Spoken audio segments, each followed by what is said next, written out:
Believe it or not, there are more people who have been to space than won a race in F1.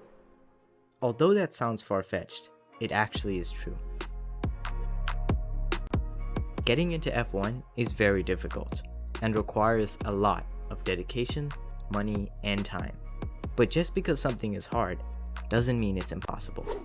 Besides, it always takes a huge amount of effort to reach the top in any sport. So what makes F1 so different?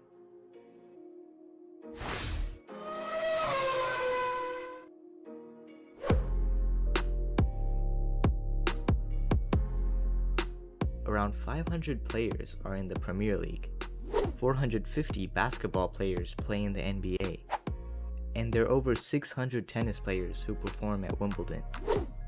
However, there are only 22 seats in Formula 1, making it easily one of the most prestigious sports that ever existed.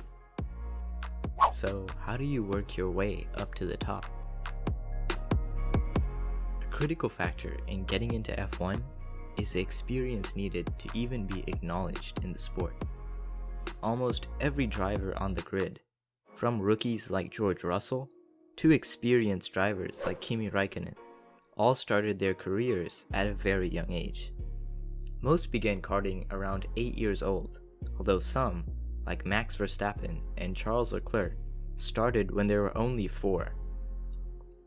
Many drivers grew up racing each other in go-karting tournaments throughout their childhood. And although driving a go-kart is miles apart from racing an F1 car, having the experience and winning races proves that you have potential. But even if you've been racing from a young age and have quite a bit of experience already, how and when exactly does the transition to F1 even occur? Once you become a dominant leader in the karting division, you can then move to open-wheel racing series like F2, F3, and F4. The ideal case would be to pursue karting until around the age of 15, then sign a contract with a sponsor willing to pay for your travel, supply you with a car, and cover other expenses necessary for you to race. Red Bull, Renault, and even Mercedes all have their own junior driving programs to facilitate the shift from karting into the formulas.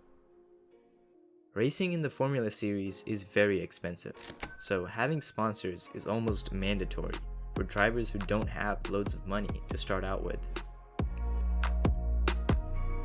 But since all of these divisions are staged in Europe, relocating is inevitable. Many race car drivers choose Monaco because of the fact that you don't have to pay income tax. But that's a topic for a video coming out quite soon.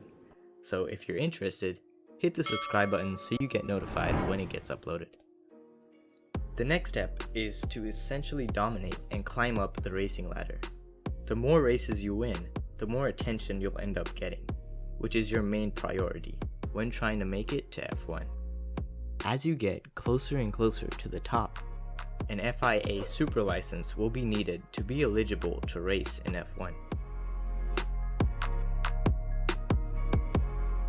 Part of the requirements to get a super license include passing an FIA theory test, which is basically an exam on F1 rules, having an international grade A competition license, and having accumulated at least 40 points over the previous 3 years in any racing series that the FIA accepts.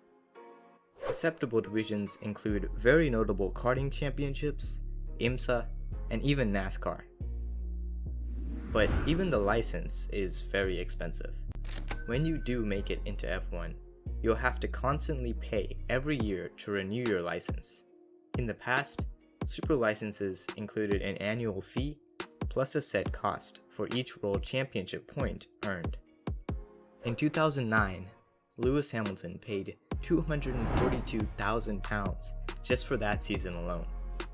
Although that's not much compared to Jenson Button's total super licensing costs for his 2010 season, which was reported to be over €250,000.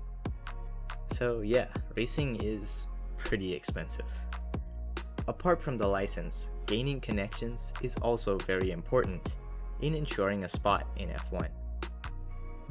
Many teams offer racing academies that basically put you on track for racing in the big leagues if you continue to win races. Daniel Ricciardo and Max Verstappen are good examples since they joined the Junior Red Bull Academy in their early teenage years and kept on performing until they finally made it into F1. This is Max, everyone. Just finished school. Alright. Once the people at the top spot your talent and potential, it's only a matter of time before you become the next world champion. But getting to this stage takes a lot of dedication and hard work. The key thing to remember is to continue doing what you love and simply winning races. Although Formula 1 is one of the hardest sports to get into, it will definitely feel rewarding when you reach the top. But that doesn't mean the stress and the pressure end there. F1 is extremely competitive, and any fan will tell you that just one bad race can be devastating on your reputation. As an F1 driver, you still have to prove day in and day out that you deserve to be behind the wheel. Lewis Hamilton, 7-time world champion, says, "Nothing can really prepare you for when you get into the F1 car. Knowing that you're driving a multi-million-dollar car, and if you crash it, it's going to cost a lot of money, as well as including the fact that they might not give you another chance, is scary." The path to F1 is undoubtedly difficult, but with some patience and determination, the next world champions will soon emerge and take their place on the podium. If you enjoyed this video and would like to see more F1 content, please don't forget to hit the subscribe button and like this video. Although it doesn't seem like much, it tremendously helps our channel. Also feel free to let me know what you guys think in the comments section on how hard the journey to F1 really is. We're always eager to hear from our fans and improve the channel.